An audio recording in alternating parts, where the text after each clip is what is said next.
사진 속 엄마는 웃고 있었다. 문제는 사진 배경이 이 집이라는 거였다. 7월 12일 오후 3시 47분. 경찰서 형사과에서 전화가 왔다. 화면에 뜬 번호를 보는 순간 심장이 한 박자 건너뛰었다. 9년 동안 한 번도 전화하지 않았던 번호. 손이 떨려서 통화 버튼을 2번이나 놓쳤다. 9년 전 실종 사건 관련 증거물이 발견되었습니다. 확인 부탁드립니다. 나는 손에 들고 있던 커피잔을 놓쳤다. 유리잔이 바닥에 부딪히며 산산조각 났다. 뜨거운 액체가 발등에 튀었지만 아프지 않았다. 오히려 9년 만에 다시 느껴지는 그 감각.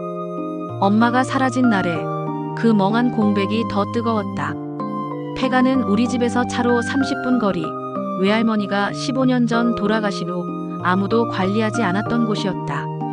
내비게이션이 목적지 주변입니다라고 말할 때쯤 나는 이미 식은땀을 흘리고 있었다. 차에서 내리자 썩은 나무 냄새와 습한 공기가 코를 찔렀다. 대문은 녹슨 경첩에 겨우 매달려 있었다. 밀자, 삐걱 소리와 함께 반쯤 떨어져 나갔다. 마당에는 잡초가 무릎을 넘었고 깨진 화분과 비닐봉지들이 바람에 나뒹굴었다. 경찰 2명이 현관 앞에서 기다리고 있었다. 한 명은 40 정도로 보이는 형사, 다른 한 명은 젊은 순경. 형사가 투명 지퍼백을 내밀었다. 손이 떨려서 제대로 받지 못했다. 순경이 옆에서 받쳐줬다. 거실 벽장 안쪽에서 발견됐습니다. 박스 안에 이것만 들어있었습니다. 지퍼백 안에는 폴라로이드 사진 한 장. 가장자리가 바래고 표면에 얼룩이 있었다. 하지만 사진 속 얼굴은 선명했다. 엄마였다. 9년 전보다 훨씬 야윈 얼굴이었다. 광대뼈가 튀어나왔고 눈 밑에 짙은 그림자가 드리워져 있었다. 하지만 눈매는 분명했다.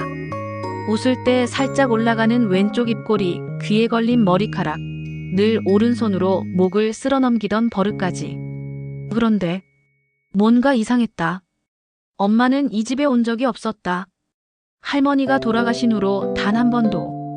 아빠도 외가 친척들도 모두 그렇게 말했다. 네 엄마는 그 집에 발도 안 디뎠어. 그런데 사진 배경은 명백히 이 거실이었다. 저 벽지. 세로 줄무늬에 군데군데 곰팡이가 핀 연두색 벽지. 구석에 떨어진 문고리, 창문 너머로 보이는 굵은 감나무, 심지어 거실 중앙에 갈라진 타이무늬까지. 모두 지금 내가 서 있는 이곳과 똑같았다. 더 이상한 건 엄마 옆에 서 있는 사람이었다. 키가 엄마보다 조금 작은 사람. 머리 길이로 보아 여자 같았다.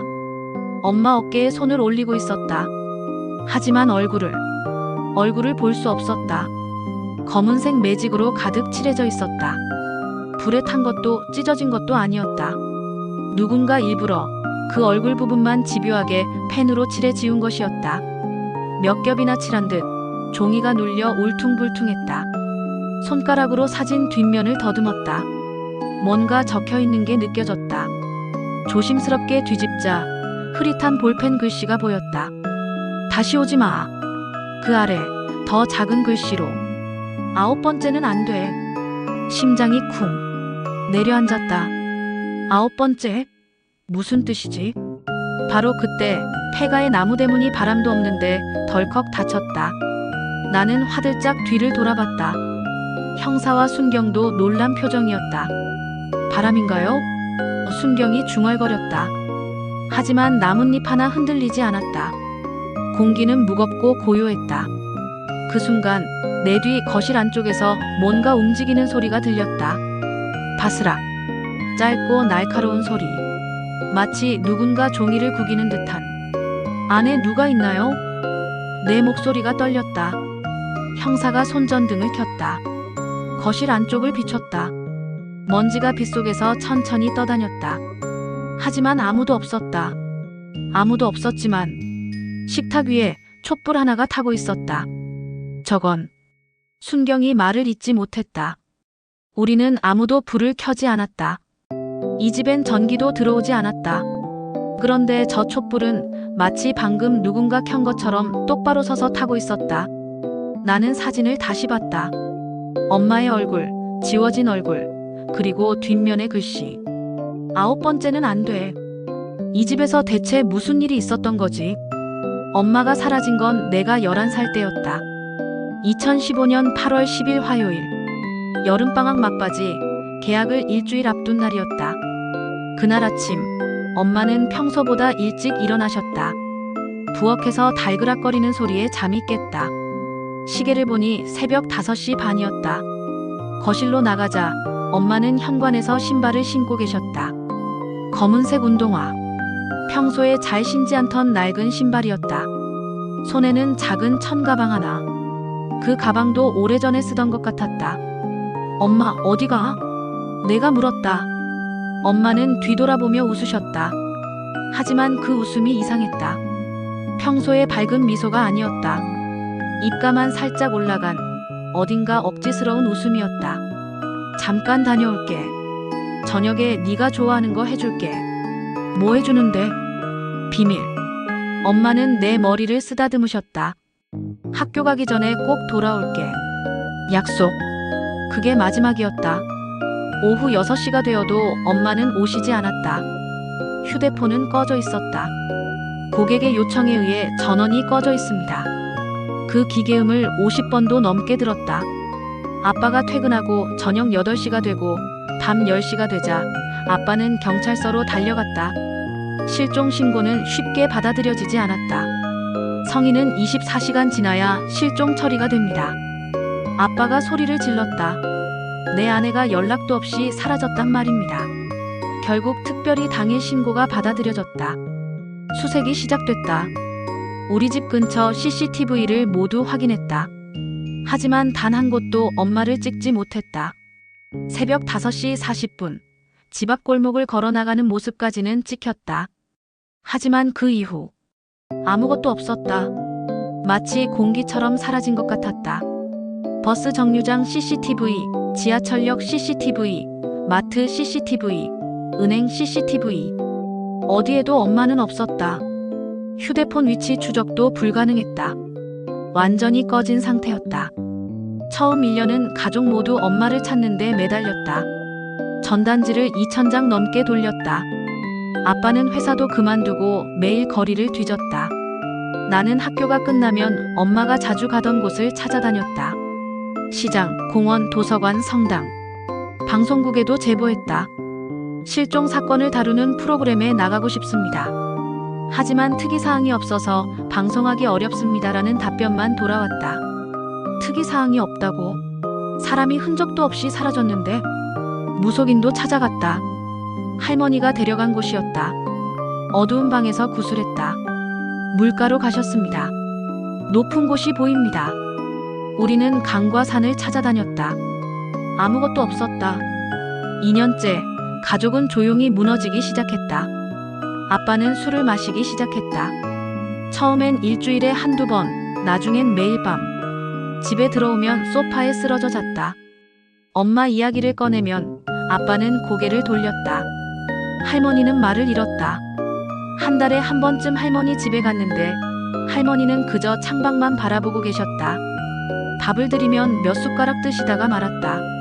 3년째엔 요양원에 들어가셨다. 3년째부터 엄마 이야기는 금기가 되었다. 누구도 먼저 꺼내지 않았다. 엄마 사진은 서랍 깊숙이 들어갔다. 엄마 옷은 기부했다. 엄마 방은 잠겼다. 열쇠는 아빠가 어딘가에 숨겼다. 나도 물어보지 않았다. 가족은 슬픔을 봉인하고 일상을 연기하며 살았다. 아침에 일어나 학교 가고 밥 먹고 자고 기계처럼 반복했다. 감정은 허락되지 않았다. 하지만 나는 한 번도 잊지 못했다. 엄마가 사라지기 일주일 전부터 이상한 행동들이 있었다. 유독 외할머니 집 방향을 자주 바라보던 모습. 차를 타고 그쪽을 지날 때마다 창밖을 뚫어져라 쳐다보던 모습. 혼자 뭔가 중얼거리던 모습. 한밤중에 깬 적도 있었다. 거실에서 소리가 들려나가 봤더니 엄마가 전화 통화를 하고 계셨다. 이제 그만해야지. 너무 오래됐어. 누구와 통화하는지 물어봤지만 엄마는 아무것도 아니야 라고만 했다. 그리고 사라지기 하루 전 밤. 엄마는 내 방에 들어와 한참 동안 내 얼굴을 바라보셨다. 엄마 왜? 물어봤지만 엄마는 대답 대신 이마에 입을 맞추셨다. 사랑해. 많이 많이. 그 입맞춤이 유난히 길었다. 마치 마지막인 것처럼. 어릴 땐 몰랐다. 하지만 이제 와 생각하면 엄마는 무언가를 알고 있었다. 그리고 준비하고 있었다. 그리고 9년 만에 그 폐가에서 사진이 나왔다. 엄마는 정말로 그곳에 갔던 것이다. 사라지고 3일 후에 살아 있었던 것이다. 적어도 그때까지는 나는 폐가를 다시 찾았다. 경찰이 떠난 후 혼자서 해가 지기 시작하는 오후 5시쯤이었다. 이번엔 제대로 보고 싶었다. 엄마가 여기서 무엇을 했는지, 왜 왔는지, 누구를 만났는지. 대문을 밀고 들어가자 발밑에서 뭔가 바스락거렸다. 내려다보니 마른 낙엽들이었다. 하지만 이상했다. 여긴 한여름인데 왜 낙엽이? 거실로 들어갔다. 아까 경찰이 켜놓은 촛불은 아직 타고 있었다. 3시간이 지났는데도 심지가 짧아져 있어야 하는데 길이가 그대로였다. 마치 시간이 멈춘 것처럼 나는 사진 속 엄마가 서 있던 자리를 찾았다. 거실 중앙 식탁에서 왼쪽으로 3걸음. 바로 여기였다. 이 각도에서 찍으면 창문과 벽지, 문고리가 정확히 사진과 같은 위치에 들어왔다. 엄마는 여기 서 있었다. 누군가 이 자리에서 사진을 찍었다. 그렇다면 카메라를 든 사람은 저기 식탁 반대편에 서 있었을 것이다. 나는 그쪽으로 걸어갔다. 먼지가 쌓인 바닥에 희미하게 자국이 남아 있었다. 신발 자국이었다. 아주 오래된. 9회 전이. 벽장 쪽으로 갔다. 경찰이 박스를 발견한 곳. 문을 열자 묵은 나무 냄새와 곰팡이 냄새가 확 쏟아졌다. 안쪽은 어두웠다. 휴대폰 플래시를 켰다. 박스는 이미 경찰이 가져갔지만 선반 위에 다른 것들이 남아 있었다. 낡은 이불, 오래된 옷까지, 플라스틱 바구니. 모두 먼지를 뒤집어 쓰고 있었다. 바구니를 꺼냈다. 안에는 잡동사니들. 낡은 손수건, 녹슨 열쇠, 부러진 안경. 손수건을 펼쳤다. 파란색 체크무늬. 심장이 멎는 줄 알았다. 이건 엄마 거였다. 엄마가 항상 내 도시락을 쌀 때 쓰던 그 천. 파란색과 흰색이 교차하는 작은 체크무늬. 구석에 작은 얼룩이 있었다. 중학교 1학년 때 김치가 묻어서 생긴 그 자국. 손수건을 코에 대자 희미하게 엄마 향기가 났다. 아니, 그런 것 같았다. 9년이 지났는데도 남아있을 리 없는데. 하지만 분명히 엄마가 쓰던 세제 냄새 같은 게 났다. 손수건을 펼치는 순간 안쪽에서 뭔가 떨어졌다. 종이 한 장. 편지였다. 접힌 편지지를 펼쳤다. 노란색으로 바랜 종이에 볼펜으로 쓴 글씨. 엄마의 필체였다. 조금 흐트러졌지만 분명히 엄마 글씨였다. 다시 돌아올게. 나를 찾지 말고 잊지도 말아줘. 그날이 오면 난 웃고 있을 거야. 미안해. 정말 미안해. 이게 마지막이 아니길. 손이 떨렸다. 편지지를 쥔 손가락에 힘이 들어가 종이가 구겨졌다. 다시 돌아온다는 게 무슨 뜻이지? 엄마는 스스로 떠난 건가? 우리를 버리고? 아니야. 엄마는 그럴 사람이 아니야. 분명 이유가 있을 거야. 편지를 뒤집었다. 뒷면에 작은 글씨가 더 있었다. 8월 13일까지. 그 후엔 안 돼. 오빠 미안해. 이번이 마지막이야. 8월 13일. 사진 뒷면에 적힌 그 날짜. 엄마가 사라지고 정확히 3일 후. 그리고 오빠? 엄마한테 오빠가 있었나? 머릿속이 복잡해졌다. 엄마는 외동이라고 했었다. 할머니도 그렇게 말씀하셨다. 하지만 이 편지엔 분명 오빠라고 적혀 있었다. 나는 벽장 깊숙이 손을 넣었다. 혹시 더 있을까봐. 손끝에 뭔가 딱딱한 게 닿았다. 작은 상자였다. 금속 상자. 들어올리자 생각보다 무거웠다. 뚜껑을 열었다. 안에는 사진들이었다. 10장 정도. 모두 폴라로이드였다. 색이 바래고 가장자리가 말려 있었다. 첫 번째 사진. 어린 엄마. 8살쯤으로 보였다. 옆에 남자아이 하나. 10살쯤. 둘이 나란히 서서 웃고 있었다. 두 번째 사진. 조금 더 큰 엄마. 중학생쯤. 그 남자아이도 함께 학교 교복을 입고 있었다. 세 번째, 네 번째, 다섯 번째. 모든 사진에 그 남자아이가 있었다. 엄마와 함께 늘 엄마 옆에 서 있었다. 마지막 사진. 20살쯤의 엄마. 그리고 청년이 된 그 남자. 둘이 이 거실에 서 있었다. 바로 지금 내가 서 있는 이곳. 둘 다 웃고 있었지만 그 웃음이 슬퍼 보였다. 사진 뒷면의 날짜. 1998, 8, 12. 바로 그때 창밖에서 뭔가 움직였다. 나는 화들짝 고개를 들었다. 창문 너머 어둑해진 마당에 누군가 서 있었다. 키가 작은 사람. 긴 머리. 여자였다. 누구세요? 나는 현관으로 달려나갔다. 마당으로 뛰어내렸다. 하지만 아무도 없었다. 빈 마당뿐이었다. 하지만 땅바닥에 발자국이 찍혀 있었다. 축축한 흙 위에 선명한 운동화 자국. 여자 운동화. 사이즈는 작았다. 240쯤으로 보였다. 엄마와 똑같은 사이즈. 발자국은 하나뿐이었다. 오른발. 왼발 자국은 없었다. 마치 한 발로만 서 있었던 것처럼. 나는 손전등으로 주변을 비췄다. 담벼락, 대문, 감나무. 모두 고요했다. 하지만 분명히 봤다. 누군가 있었다. 나를 보고 있었다. 그리고 그 뒷모습이 엄마를 닮았다. 다음 날 나는 동네 어르신들을 찾아다녔다. 이 집에 대해 아는 사람이 분명 있을 거라고 생각했다. 외할머니 집이었으니까 누군가는 기억하고 있을 것이다. 첫 번째로 찾아간 곳은 구멍가게였다. 30년째 이 동네에서 가게를 하신다는 할아버지. 하지만 폐가 이야기를 꺼내자마자 얼굴이 굳어졌다.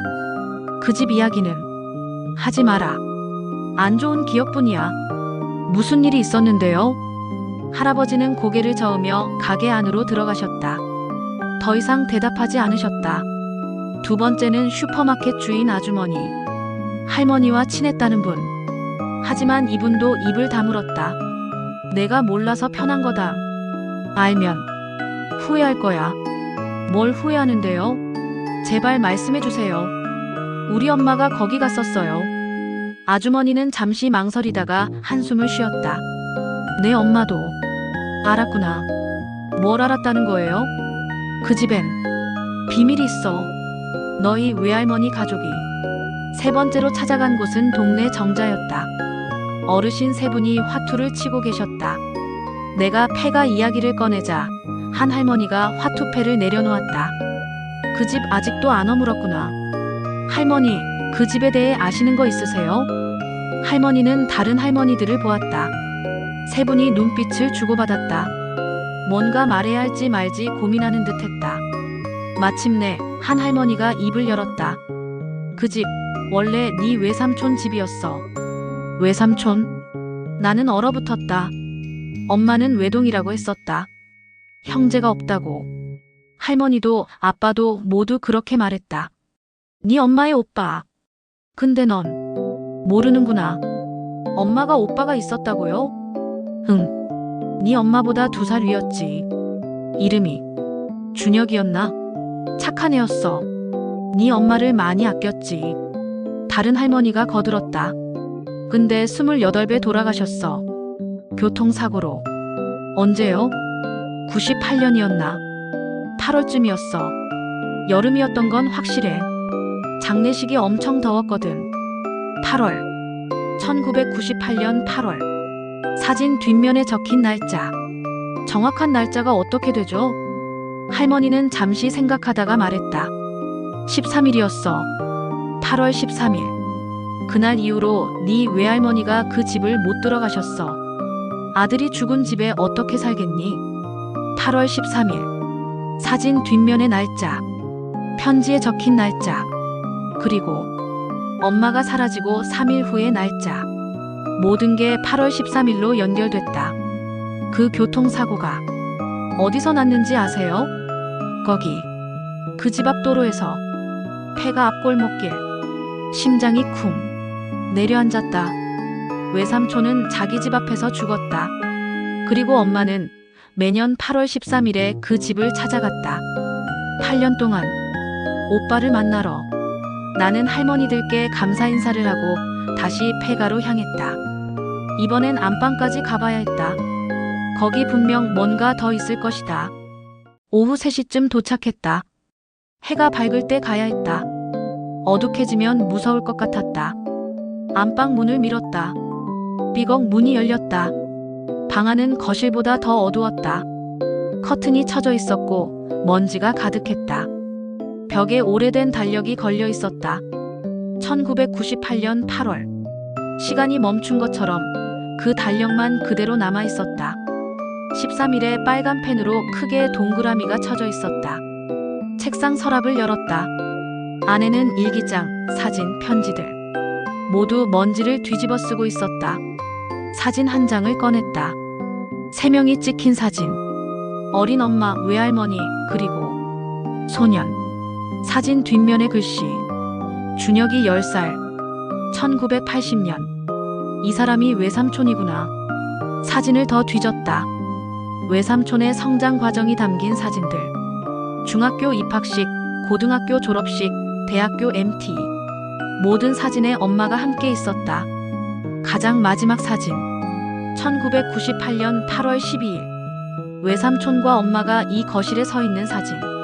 어제 발견한 그 사진과 비슷했지만 이건 다른 각도였다. 둘 다 카메라를 보고 있었고 외삼촌은 엄마 어깨에 손을 올리고 있었다.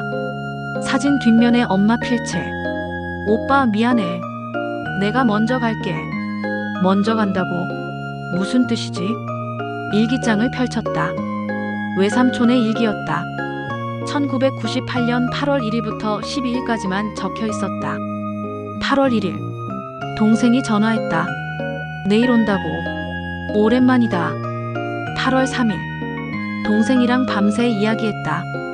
많이 컸다. 이제 어엿한 어른이다. 8월 8일. 동생이 울었다. 뭔가 고민이 있는 것 같다. 물어봤지만 대답 안 한다. 8월 12일. 내일이면 동생이 떠난다. 서울로 돌아간다고. 보내기 싫다. 하지만 보내야지. 동생 인생이니까. 마지막 페이지. 8월 12일 밤. 동생이 이상한 말을 했다. 오빠, 나 대신 오빠가 먼저 가면 안 돼. 무슨 소리인지 모르겠다. 술을 너무 마신 것 같아. 일찍 재웠다. 내일 안전하게 보내야지. 일기는 거기서 끝났다. 그 다음 날 8월 13일. 외삼촌은 죽었다. 책상 아래 작은 상자가 하나 더 있었다. 열어보니 편지 뭉치. 모두 엄마가 외삼촌에게 보낸 편지들이었다. 가장 위에 있는 편지. 1999년 8월 13일. 외삼촌이 죽고 1년 후. 오빠, 보고 싶어. 오늘 다시 그 집에 갔어. 오빠가 아직도 거기 있는 것 같아서. 미안해. 내가 오빠를 그렇게 만들었어. 내년에 또 올게. 2000년 8월 13일. 오빠, 또 왔어. 이번에도 오빠는 안 보이더라. 하지만 느껴져. 오빠가 여기 있다는 거. 기다릴게. 오빠가 나타날 때까지. 2001년, 2002년, 2003년. 매년 8월 13일마다 쓴 편지들. 그리고 마지막. 2015년 8월 13일. 오빠, 이제 정말 마지막이야. 8년 동안 왔어. 8번. 9번째는 안 될 것 같아. 너무 오래 왔나 봐.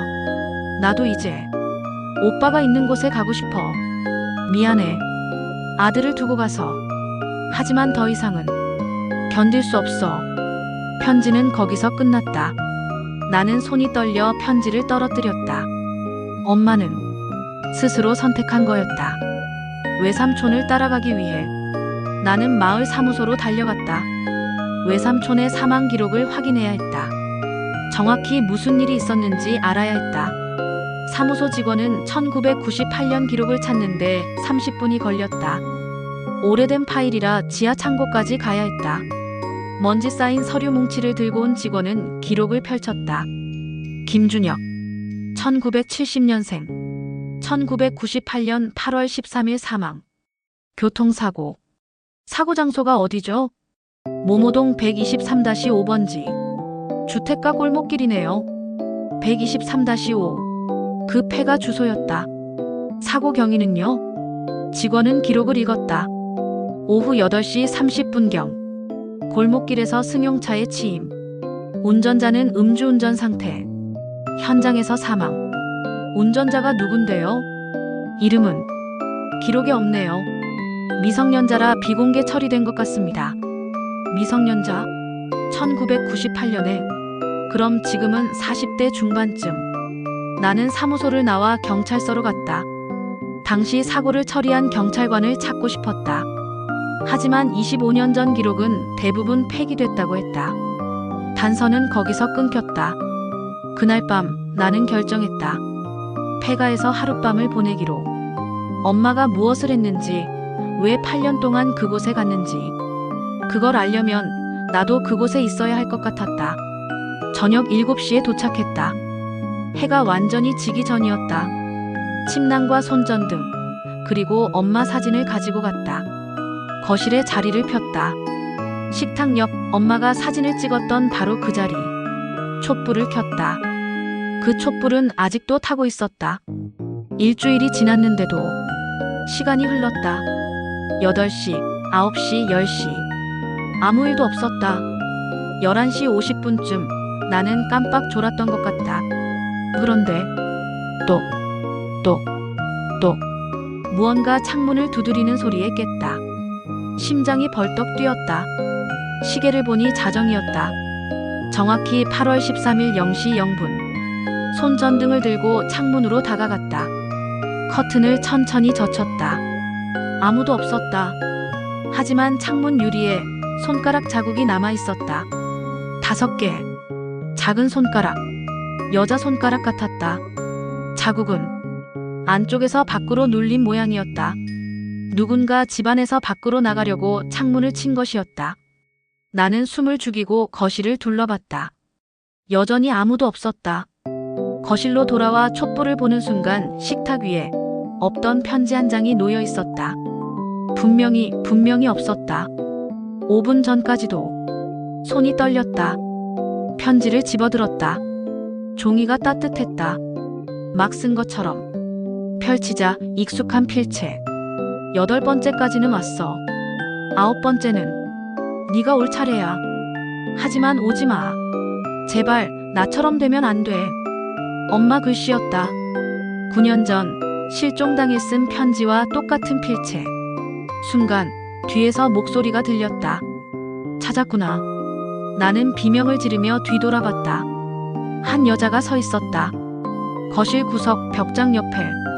야윈 얼굴, 긴 생머리, 낡은 옷, 그리고 익숙한 눈매. 엄마. 내 목소리가 떨렸다. 여자는 천천히 고개를 저었다. 나는 네 엄마가 아니야. 그럼 누구세요? 여자는 한 걸음 다가왔다. 촛불빛에 얼굴이 드러났다. 엄마와 닮았지만 뭔가 달랐다. 더 어려 보였다. 아니, 나이를 먹지 않은 것 같았다. 나는 네 엄마가 되지 못한 사람이야. 8년 전에 네 엄마. 무슨 소리를? 여자는 미소 지었다. 슬픈 미소였다. 네 엄마는 매년 8월 13일 이 집에 왔어. 오빠를 만나러. 그리고 매년 이 집에 조금씩 남았어. 시간이 영원히 기억이. 이해가 안 돼요. 이 집은 시간이 멈춘 곳이야. 8월 13일만 반복되는. 네 외삼촌이 죽던 날. 여자는 창문을 가리켰다. 밖을 보라는 듯.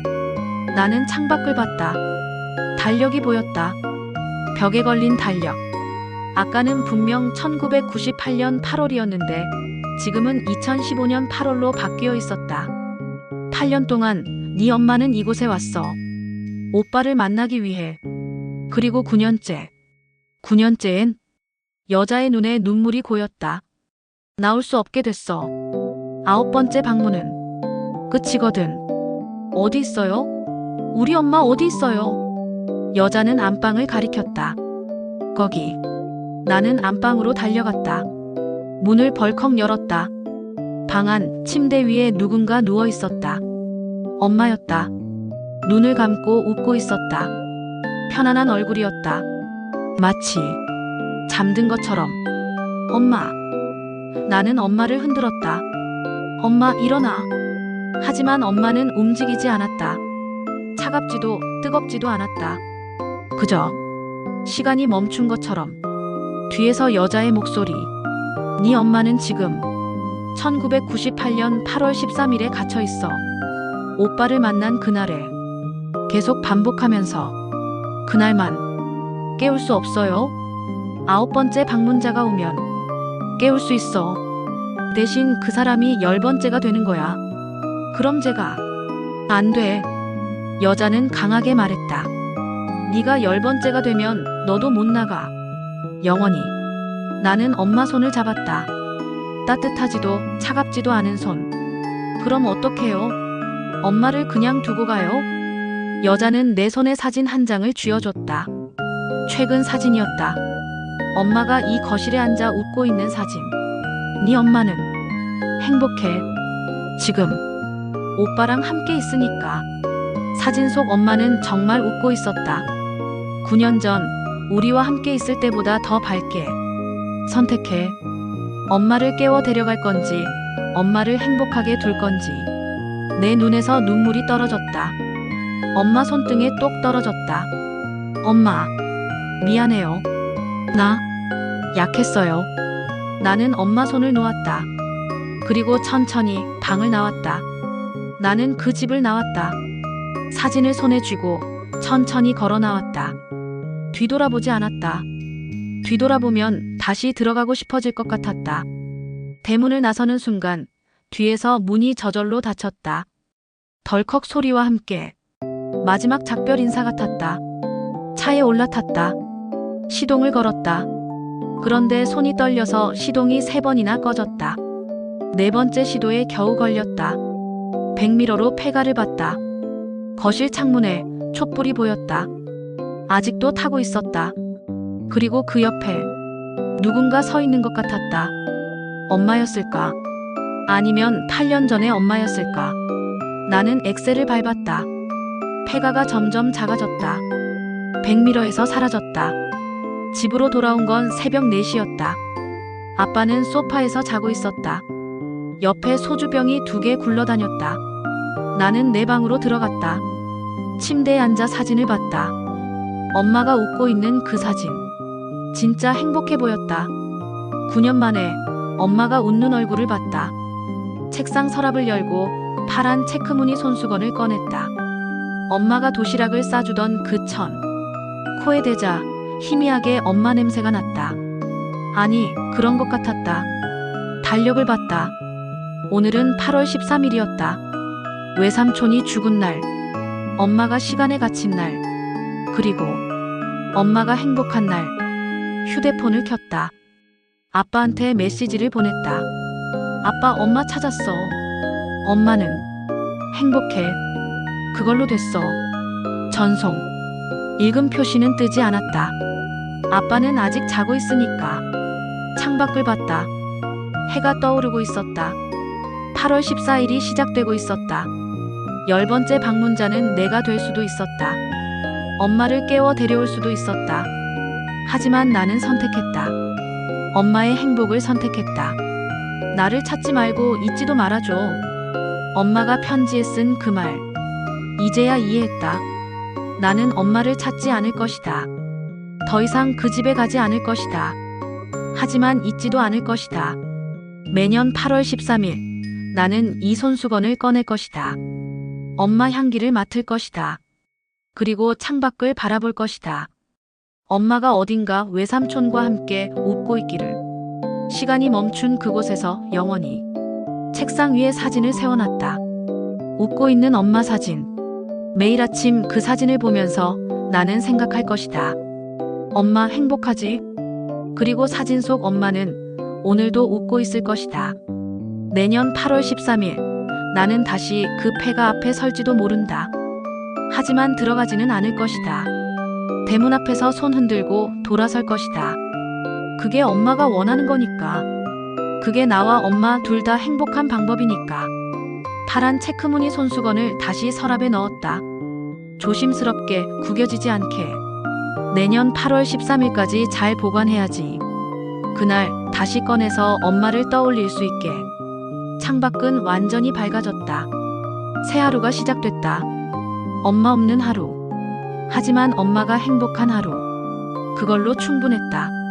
나는 침대에 누워 눈을 감았다. 피곤했다. 하지만 마음은 이상하게 평온했다. 엄마 잘 있어요. 오빠랑 행복하게 오래오래. 나는 괜찮아요. 이제 괜찮을 거예요.